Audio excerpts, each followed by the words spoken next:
The following Earth Angel Media presentation is brought to you commercial-free as a gratuity from the sponsor producer named after the show. Please consider their message. Find other high-value shows listed at earthangelproject.com. Enjoy the show.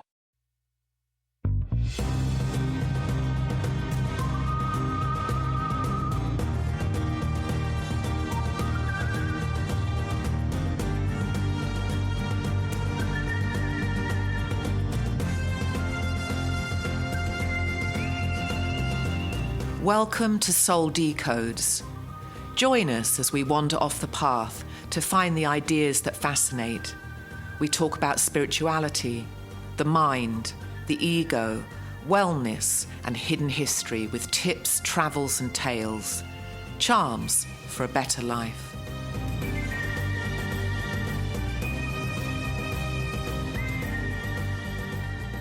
Sarah, Tirri, welcome back to the treehouse. Thank you. It's wonderful to be here. Well, since the last time we spoke, I think it was last time or the time before, previous episode, you said yes. You saw those two deer. I saw a deer run into your left ear. You saw one? I saw one deer run into your left ear. And so you saw a deer. Yes. But there was another one, and as of last week, we have two Bambis. Do you? Two Bambis. We have a family of four now. Oh, goodness. And what I learned is that they... Can I bring over some food for them? Well, would you? Because I will. I've learned that they love my cabbages. Oh. So yeah, if you want to bring food, that's great. I'll stick it way in the back. I'll put it out on the back nine. So I have to look for deer food. I know, seriously. But so seriously, welcome. I totally missed you. That color's great on you. Oh, well, thank you. You look beautiful. My Barbie pink, shocking pink. Barbie pink works. Yeah. So go with it. I like this because it's a man-made fabric and it just hangs and it doesn't wrinkle.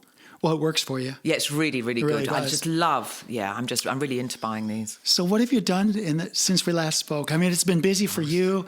I've been busy. You've been busy. Get me caught up. So my big thing, I'm starting a radio station. So I'm building the website. So I'm creating content for the website and laying the website out. And that's just layer upon layer upon layer. It's like writing a book, actually. It's a similar layering process. And I have an eye for detail because I've done a lot of book layouts. So that's consuming me, but in a good way. In a really, really good way. And what about you? So we'll get to me, but I want this. You don't get to tease me like that. And say, my goodness! But yeah, no, for real. Like, give me some more meat on that radio station thing. What is that? So Zeta 4 Rocks is the name of the radio station, and this was a radio station that was around back when I was living in South Florida in Pembroke Pines, and I listened to Zeta and I listened to Coast, and so the guy that owned it, Jack Messer, he shut the radio station down because now we've got internet radio. It's not the radio anymore as it was because technology has now, surpassed that. Of course. So we've bought the name, we're partnering with him, and we're bringing Zeta back as an online radio station, and it's all rock music. Any type of rock music. And Frank, who's my partner, he's a DJ and he knows his music. I mean, his music trivia, and he's a great DJ, beautiful voice. And he's my partner on that. So and I've listened to music ever since I was a kid. Me too. I mean, I've been raised by music. I really think it's impacted my consciousness. Not just listen to a song, I've listened to the poetry. And so it's not just a rock and roll station because I'm writing sermons, I guess you could call them, and I'm recording those as a half-an-hour radio show at the weekend for people who are interested in all my spiritual shit. So. Oh, your spiritual shit. So I love that. So just so you know, when I was in Jupiter, I put together. It's a Facebook group. I'm not big on Facebook, but back then it was the thing. Yeah. It was like 15 years ago. Yeah. It was the thing. And so I put together this group for live music in South Florida. And it was specifically it wasn't for DJs. It wasn't for, karaoke. It was for live music. So if it was you and your guitar and you were going to show up someplace and play, I wanted people to know about that. And so it's amazing. That still exists. Yeah. And I just looked at it the other day. There's like thousands of people using it now, even though I'm not actively like growing it or anything. It's just organically growing and it's on Facebook still. Yeah, it's a Facebook group. And so okay. once you'll send me the link to that. I was going to say, once you get your radio station going, Good. that could be a beautiful dovetail. Wow, that's because great. I actually wanted to golly, talk about synchronicities.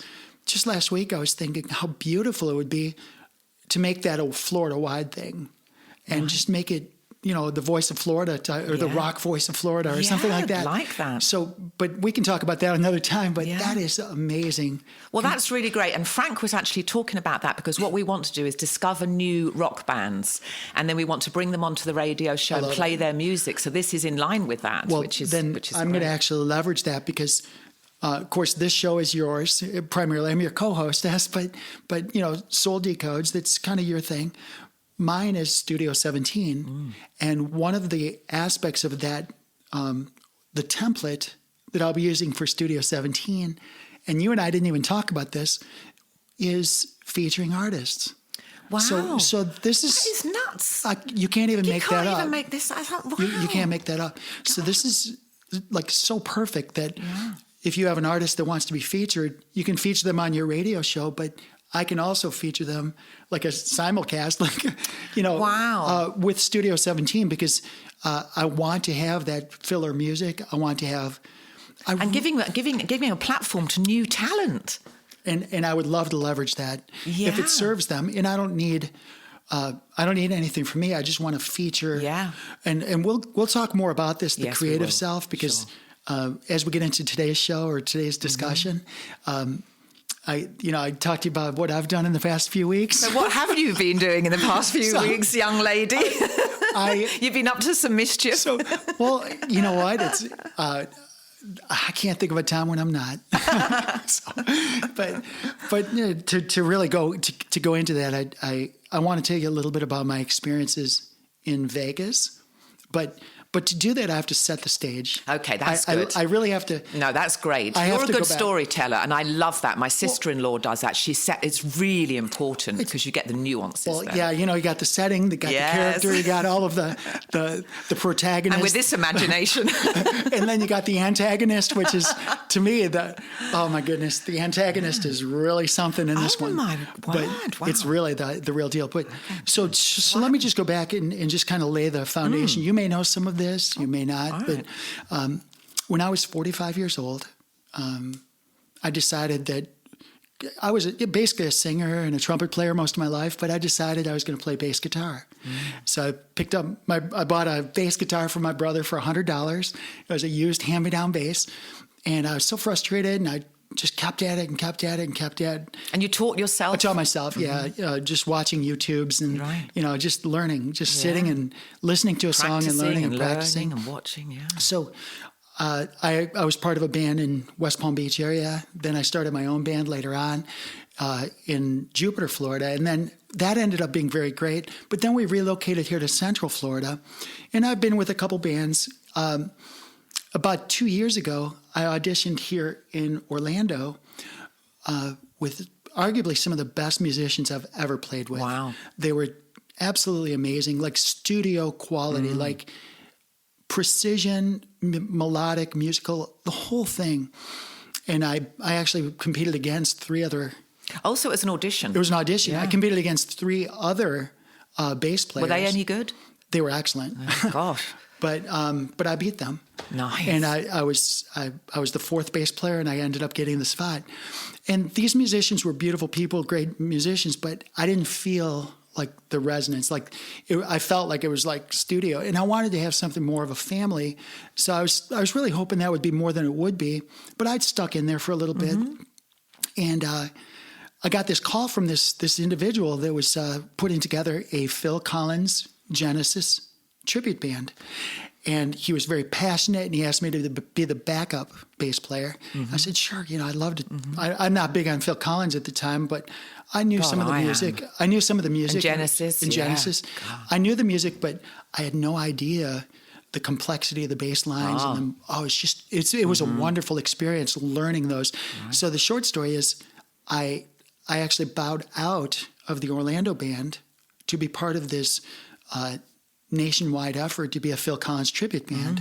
And for those people who have never listened to the bass lines, really tuned up the bass on some of the Phil Collins and Genesis songs, they're phenomenal. They're just so fun. They're intricate. It's a lot of work. So A lot of work, you mean physically when you're playing, just with your hands? Some of it is physical work. I don't play an instrument, but... So do you exercise your fingers then? Do you have to do that before you play? It's good to limber up. Right, yeah. But in terms of like this music particularly, if you play this music for 3, 4, 5 hours straight, like practicing, rehearsing, your hands will be numb. Oh. It's literally a workout. Yeah.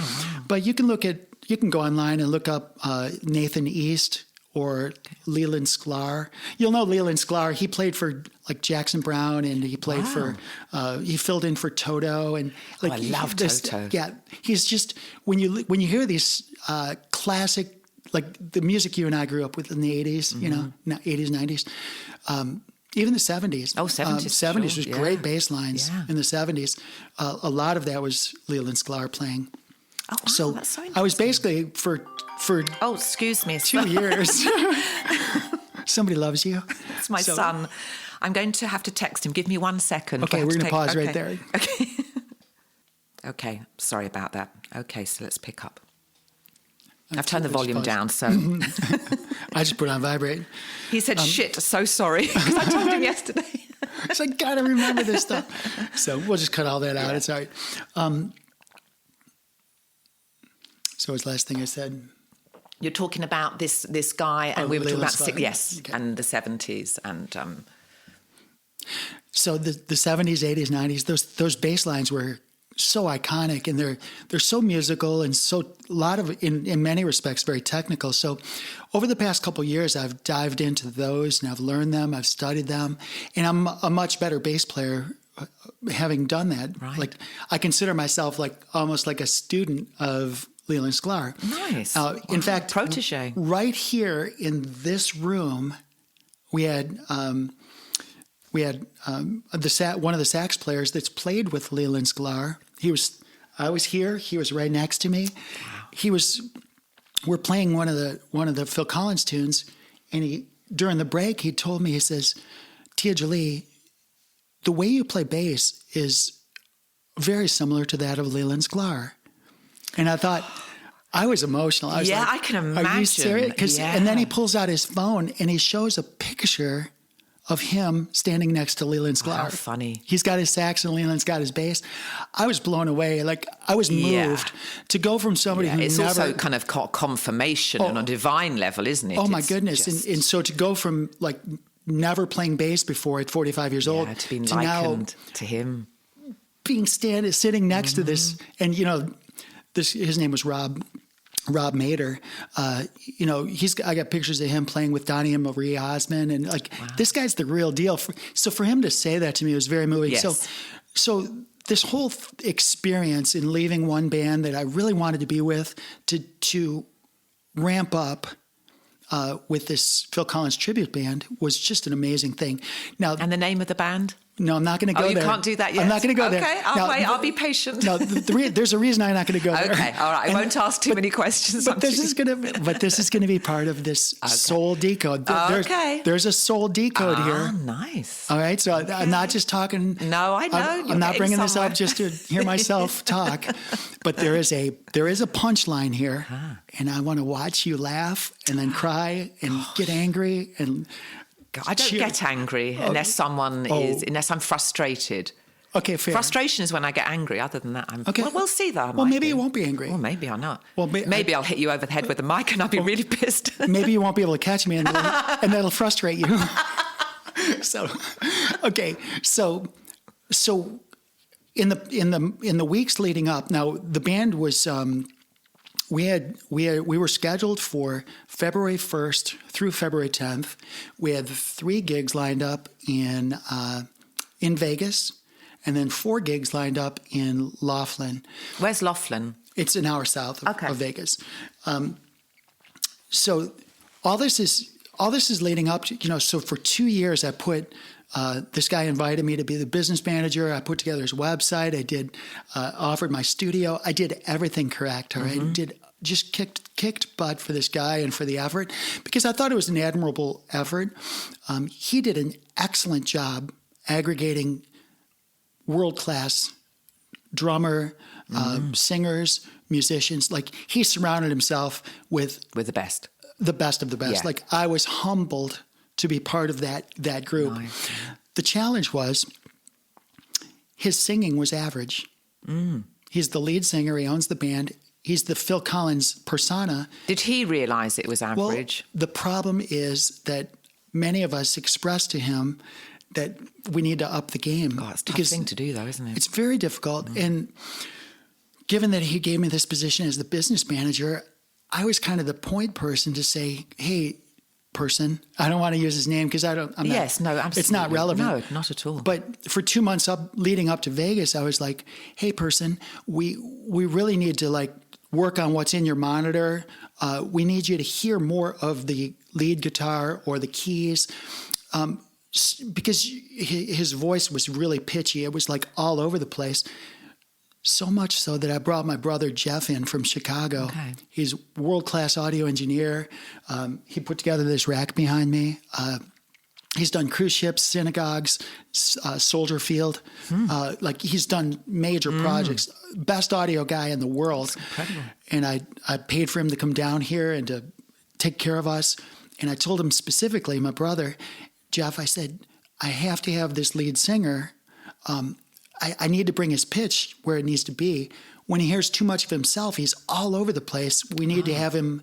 We need to have the mix so that he hears the band, hears himself relative to the band. Right. Okay. Well, for the months leading up to Vegas, I was telling the lead singer, like, this is not going to work. This is like a train wreck. And how did he take it? Was Very it full personally. of ego? Very, very Yeah, ego. it's difficult to take criticism. I've suffered with that in the past. I'm much better at it, but boy, you got to come in slowly with that. I was so gentle. Yeah. I was so gentle. It's like, what can we do to help you? Yeah. You know, Gosh, it's very delicate. I would even talk to the drummer, and we'd have these personal conversations about, I'd say, hey, Matt, how do I present this? How do I bring this up in a way that I don't want to damage him? I don't want to hurt. I want to fulfill him. I want to bolster him and bring him to a position of strength and power. Yes. If you're going to lead this amazing band. And over the course of a couple months, things were not progressing. Like, his pitch was all over the place. Was he having his voice trained and having lessons? He was taking lessons in Orlando. Okay. He was doing all this stuff. Yeah. But now here's what happened. I bought tickets to Vegas. This guy's wife was supposed to go, so I had Robin going because she was going to be by herself, the guy's wife. I thought, well, Robin can come. So I was trying to do everything to support him and his dream and his family. 10 days prior, he notified us that his wife's not going. So now my spouse is going to be there alone. Yeah. I'm like, that's not okay. Yeah. A week prior to departing for Vegas, or a couple months prior, he basically told me, if I want your opinion on anything, I'll ask you. Oh, God. Otherwise, what a cliche. I don't want, this is like a caricature for ego. Yeah, right.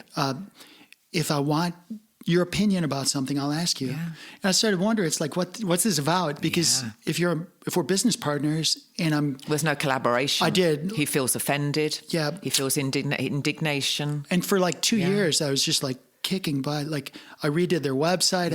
Well, he's not appreciating everything that you've bought. He's just so offended. His ego's doing that. So he can't even see the light at this point. So fast forward 1 week prior to the Vegas gig, via text, he fired me. Goodness. Not refundable tickets. So Robin and I are like, okay, I guess we're going to go to Vegas because I've got these non-refundable tickets. Right, so lemons out of lemonade. And I had Jeff and his wife come in. The other way around? Jeff and his wife flying from Chicago. Yeah. So we had some timeshare points. So how did you process this initially? Were you like, what the fuck, or were you? Well, I saw some signs and symptoms. Oh, okay. So it wasn't a huge surprise. Well, it was actually a relief. Oh, nice. I had immediate relief. Wow, because that's interesting. I was carrying a burden. Like, yeah, of course. It was like, because I'm that person. I don't want to go on stage and suck. Yeah. I mean, that's you like not a good look. It's not a good look, right? No, feeling. And so, so I was not surprised because many of the people in the band approached me and said, hey, why is he behaving this way? Not just towards me, but towards everybody. He's like this tyrant. So did he fire you and keep everyone else? Yes, pretty much. In fact, the bass lines they're difficult bass lines. He just had a hired gun bass player from Vegas who did a very good job. He had two different bass players. It's not the bass lines, it's his voice that's a problem, isn't it? So when you listen to the music, which I'm not going to tell you the name of the band, it's not relevant. Yes. Because this is a Soul Decode. Yeah. What's relevant is, what happened here? Mm-hmm. Well, how's this pertain to my soul and my journey? And the short answer is that I came out of it grandly. And you were relieved because you didn't want to be a part of all that bullshit ego energy. So what happened? So there would be relief. So day one in Vegas. So I love the fact that you decided to go. It's like, great, we'll just go and... Oh, yeah, we had a great time. Really we went. Good. I didn't go to any of the shows. No, they're a bit overrated, aren't they? So what I did was my brother and his wife and the two of us just hung out and had fun and breakfast. And it was a little bit cold and rainy, believe it or not. Oh, was it? In Vegas, but we made the best of it. But some of the members of the band actually kept in touch with me and let me know how things were going and things like that. Well, guess what? The first night, they almost got fired from the rest of the gigs. Why? He was so bad. Yes, because his ego's in control. He was so Nothing bad. good in the quantum field is going to open up for you. Oh, my goodness. Yeah, and this is not a happy thing for me because I wanted them to do It's kind of well. predictable considering his mindset, though. This is not going to go well for you because look at the mindset that's operating your system. So this doesn't surprise me. Yeah, so I want you to talk more about that. Yeah. Because I'm going to carry on, though. Because I'm going to tell you the punchline. Yeah. I'm going to give you the punchline in a moment, and then I'm going to let you interpret it. But during the whole course, I would literally have one of the there's two guitar players. One of them was he was really struggling because he saw this is like driving your vehicle full speed towards a rock or a tree. He saw it coming. So stressful. The whole band was stressed. Well, the takeaway was this. The first night was abhorrent. People were leaving the performance. The guy who actually hired them threatened to fire them. Oh my God. It was terrible. But these are my friends. And even though the lead singer was being a complete jerk towards me. These are still your friends, and you still I still wanted to bless them and I really wanted them to do well. So you went to the performance? No, I did not. No, but they were telling you this because they were telling me and sending me video clips and stuff. They're like, "Oh my God, Jolie, this is like a train wreck. Please help me." And the lead singer, not the lead singer, but one of the backup singers, who's basically a lead singer, she and her friend do the Pink Floyd backup vocals. They're amazing. Wow. But she basically was like, she texted me and said, she's kind of jealous that I was fired. So she's so adorable. Her dad was actually one of the producers for the Rolling Stones. So big names. So anyway, so they struggled their way through the 3 Vegas performances. And then they ended up taking a couple days off. And then they went to Laughlin. Day one, their first performance in Laughlin, after the performance, they were basically the guy who hired them for that performance railed on the lead singer for about an hour, just completely destroyed him for what? For lack of performance. Right. This is not which is kind of what you'd been trying to talk to him about prior to for all this. 2 months. I was sharing with him, what we have to do to make him not be pitchy. Yeah. Here's the punchline. They had 4 performances scheduled in Laughlin. They got put on notice after the first one.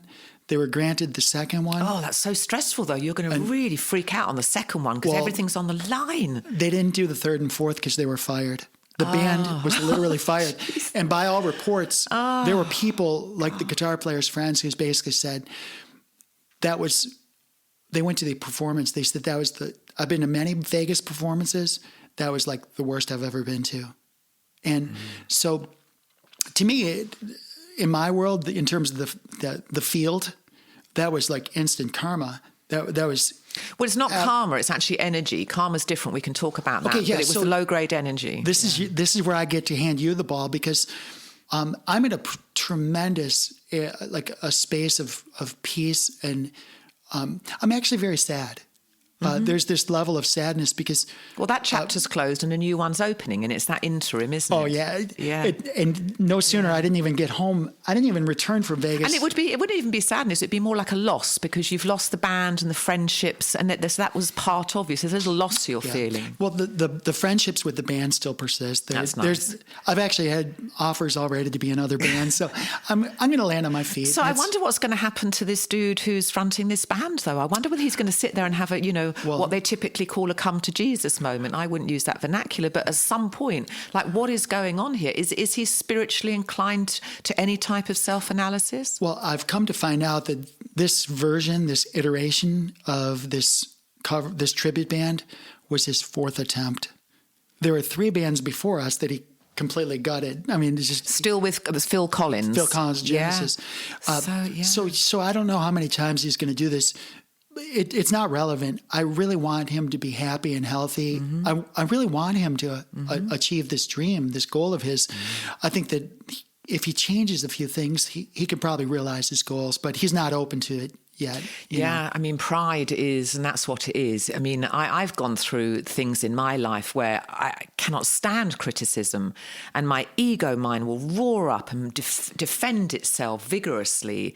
And then I got to the point where, boy, that's ridiculous, Sarah, because my soul mind is coming online. And stop having such a thin skin. And constructive criticism's okay. And people always assume, this is Jordan Peterson, always assume somebody knows something you don't. Really good advice. So I'm much more open to taking criticism. And it's not even criticism, advice, guidance. Does someone know more than I do? But I've been in this guy's shoes. I haven't maybe taken it as far as that, but I've found criticism and advice difficult to deal with because I took it personally. And that was just an ego structure of pride.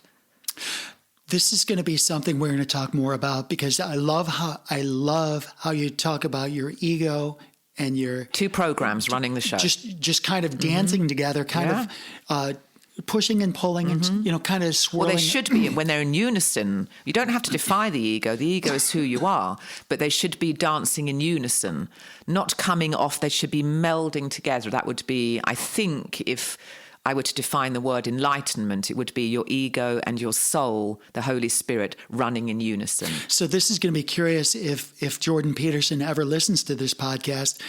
We'll send it to him. If he can get to the point where his ego permits him to apply his own suggestion that there may be somebody who knows something that he doesn't. Do you think he's not willing to listen to other people? Do you think he's closed off to that? I mean, the guy is a superhuman in terms of his intellect and the way he can bury into... Well, I mean, if you ask him that, he'll agree with you. Yeah. But he deploys so many logical fallacies. He is unwilling and unable to self-assess.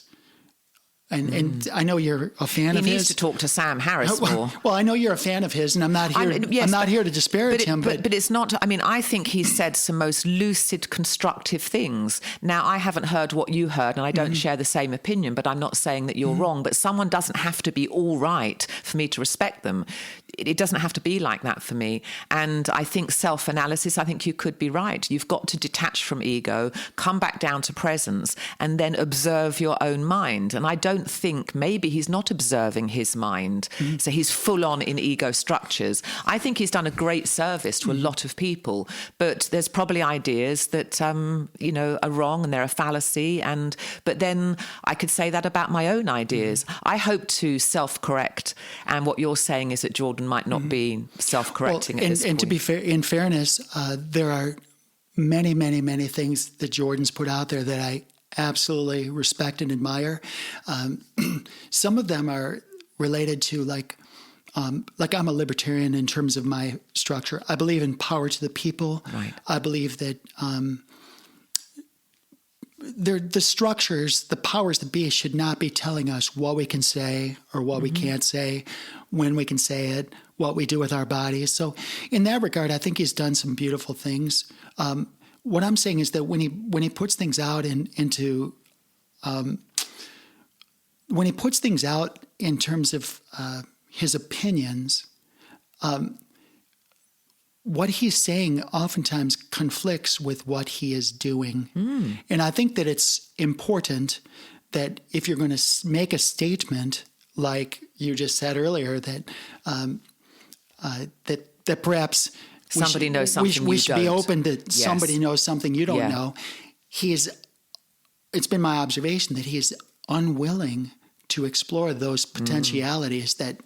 Well, in that case, the teacher teaches what he still has yet to learn, right? So, but this is not about Jordan, because I do respect him in certain realms. But he's on the potter's wheel like everyone else, right? He's fallible. He's working his way in life, and And the world has a way of balancing the ego out, which is a beautiful thing. Well, you'll get bored with it after a while. You'll balance yourself out because you'll just be bored by your structures. So let's go back.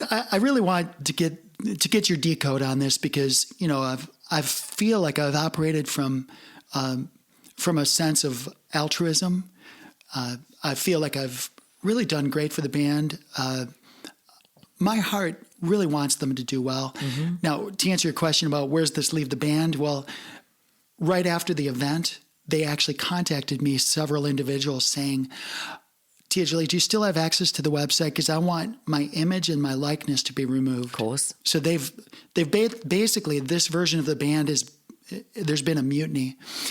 It's out of my control, because I just want people to be happy and healthy, and I do want this lead singer to fulfill his dream. So there's no ill intent here, but I do need to serve those people.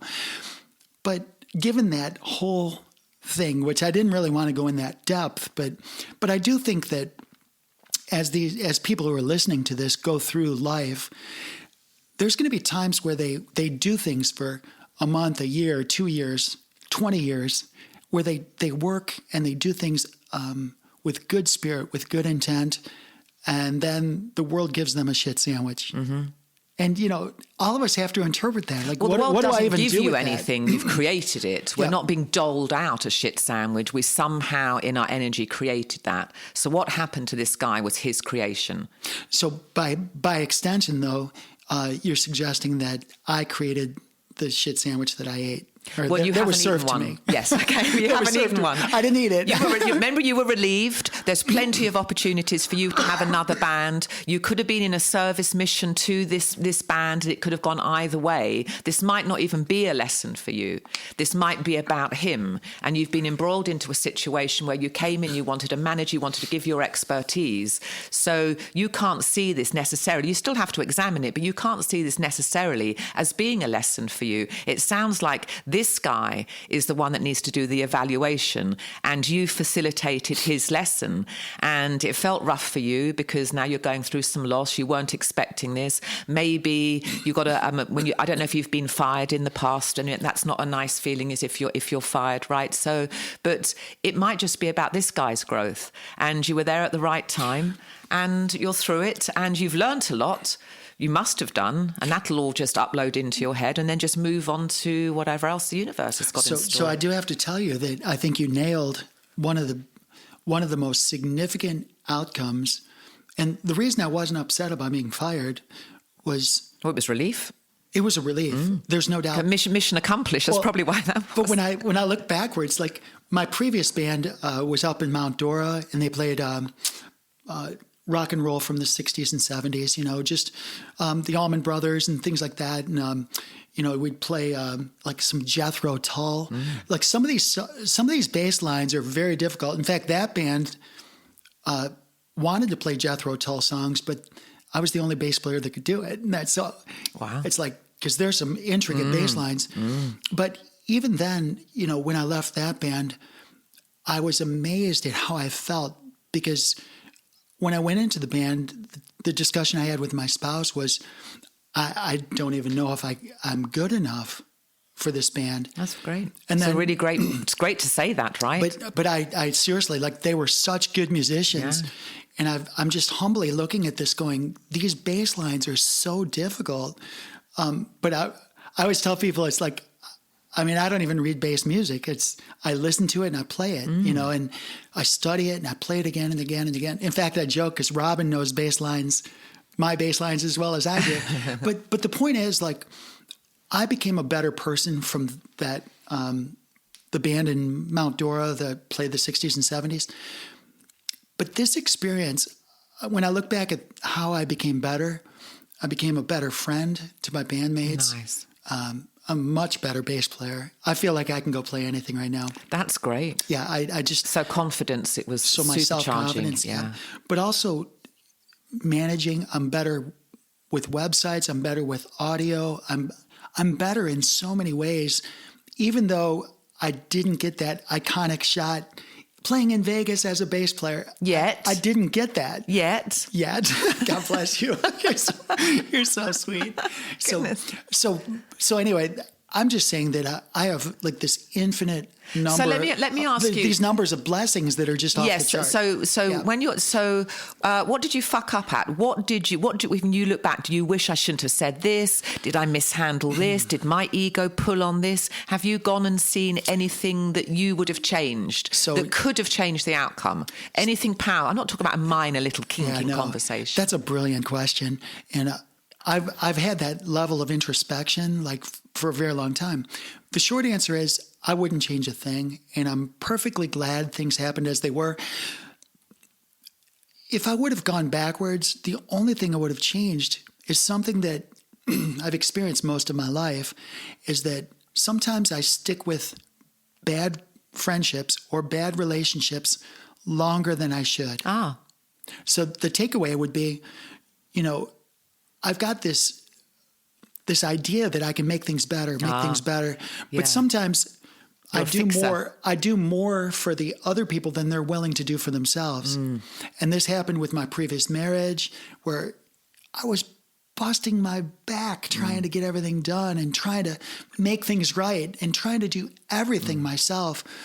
But, the other person in the relationship has got their part too. Quite. And when I look back at my life, like I'm 60 years old now, and I'm like, when I look backwards, I think that's the lesson that I feel like I should have learned early on is like, relationships are two-way streets. And, you can't do more for somebody than they're willing to do for themselves. Yes. And they've got to take responsibility for that, haven't they? So I think that I still don't think I would have changed anything, because I'm that person that I'm not a quitter. So you wouldn't have resigned from the band prior to being fired? I mean, 2 weeks before, were you edging around? I wouldn't have resigned with gigs on the book. That's just irresponsible. Yes, and that's not kind. But if I did not have the gigs on the book, I would have quit. Yeah. In fact, I told Robin, excuse me, before I was, quote, fired, that after these gigs are done, I'm done. It's time. Oh, really? Yeah. Interesting. Yeah. I was of a mind that I was going to leave anyway. Yeah. So it was kind of a relief for me. I think the thing that you have to remember, things are just sometimes for seasons. There's a season, and that season ends, then another season begins. So holding on to something which is belonging to a previous season can be a bit grabby. You're grabbing onto that, but you just have to learn to let go. Now, we don't know what the next season brings, so there's a little bit of fear in that. Sometimes people fear the unknown. I actually love the unknown. I think it's very exciting. So that was just a season, and in future, you might, if that happens again, you could let that friendship go, or however that works out, but I mean, I guess you could hang on to something, because I have friendships where I'm hanging on because I know I'm still helping that person. It's not bringing me anything at all, but I know I'm helping that person. So I don't want to mention any names, but that's what's going on in my life at the moment. So sometimes you can hang on to friendships, but the friendship I'm talking about is nearly 30 years old, so it's slightly different. But some friendships come and go, and seasons change. So I really love what you just touched upon, and that's that, we do talk about relationships being two-way streets, but I do know that there's some relationships where I can pay it forward in this direction, but the flow comes from the other direction. And so we can talk about that briefly, but I do have people in my life where it is a one-way street, but... And that's okay, because sometimes it's supposed to be. So yeah, but I want to discriminate, because I shared this with my children. I've got 4 children and 4 grandchildren. And so with my children, when they were young, I taught them early on, hopefully they remember, but there's a difference between charity and welfare. Oh, okay. Charity and welfare. And, it's like, well, what's the difference? And I draw the line basically. Charity is when you do something for somebody else that they cannot do for themselves.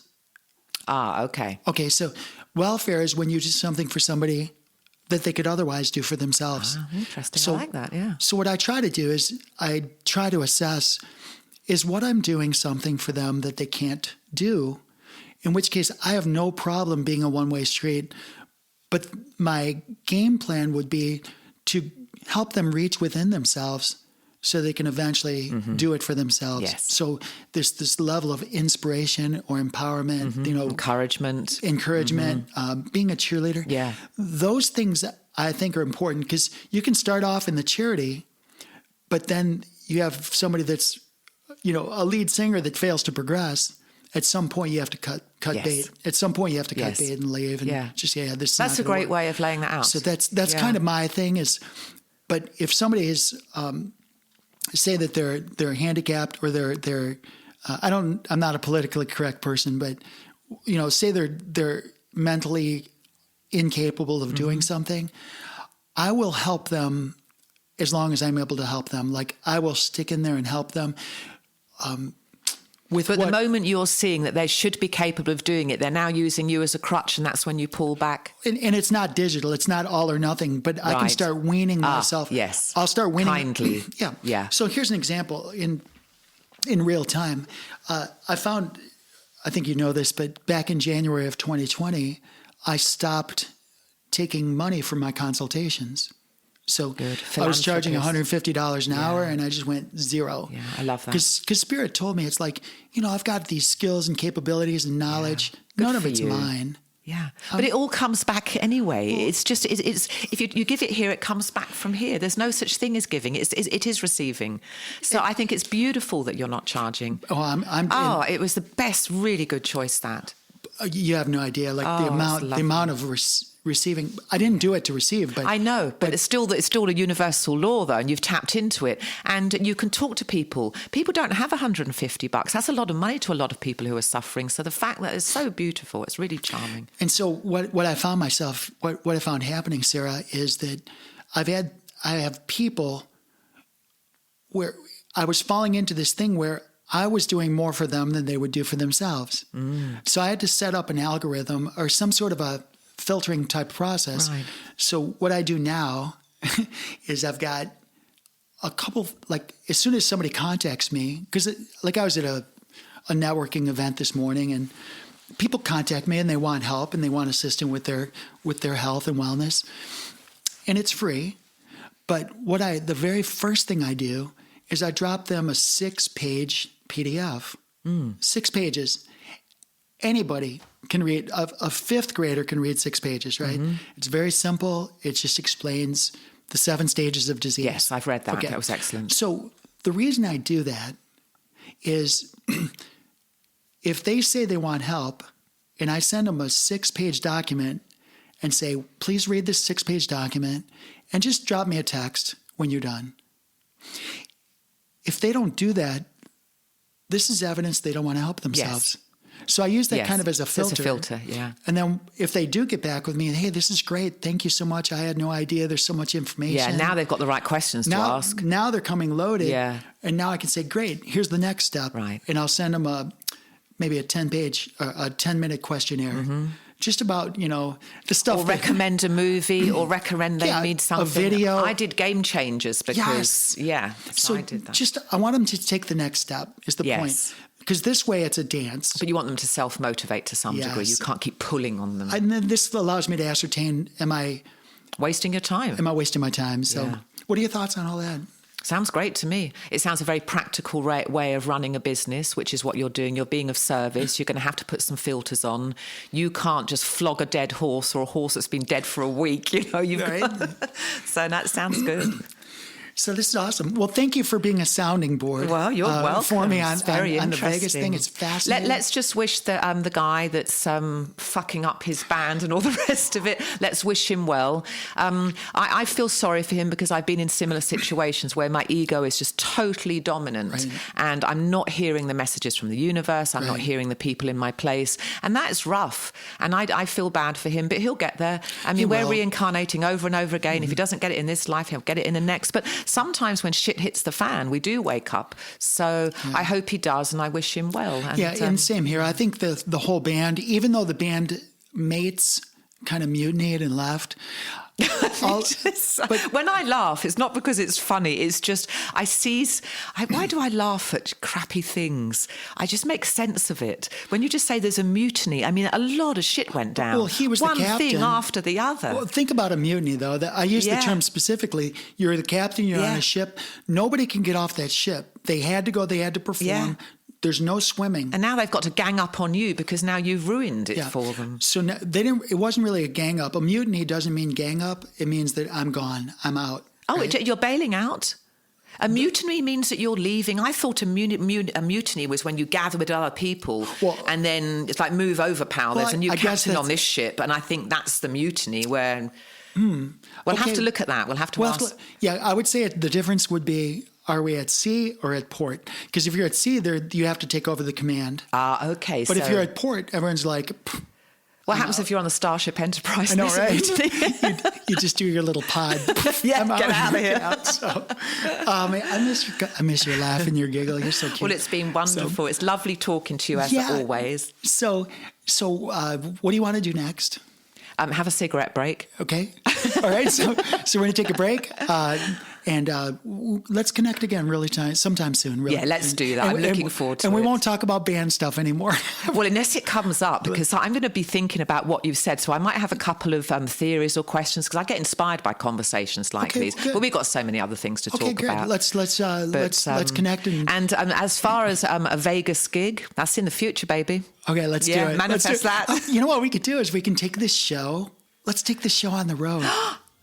Why not? Why not? Holy moly. Let's get a following. Hey, all y'all listening? Oh. You need to tell people about this show because we're going to go to Vegas. We'll have to talk about that. That sounds a great idea. Thank you so much for coming out today. Much. Okay, be well. All right. Okay, bye. You too. Bye.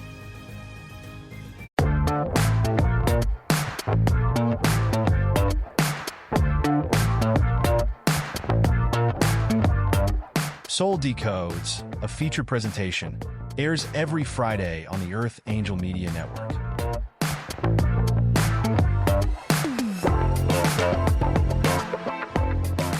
This episode of Soul Decodes is sponsored and produced by Pure. Optimize your life by taking your health to the next level. Listen now to learn how Pure will make your world better.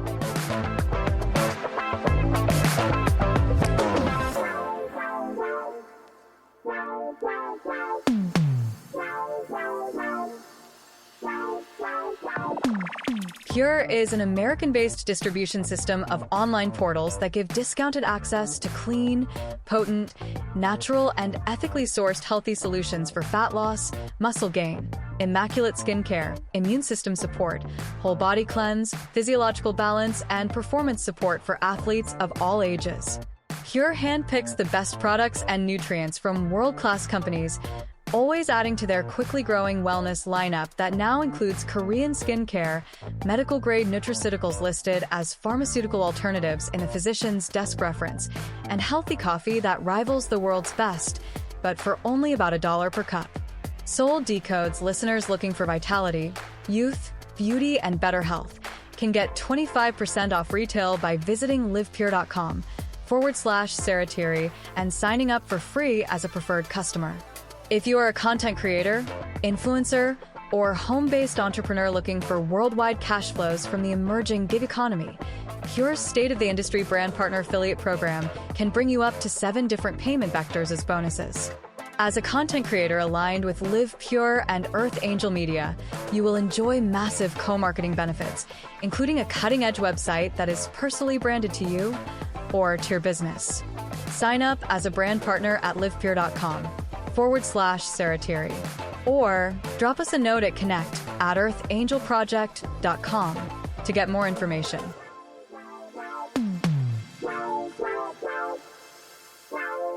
Wow.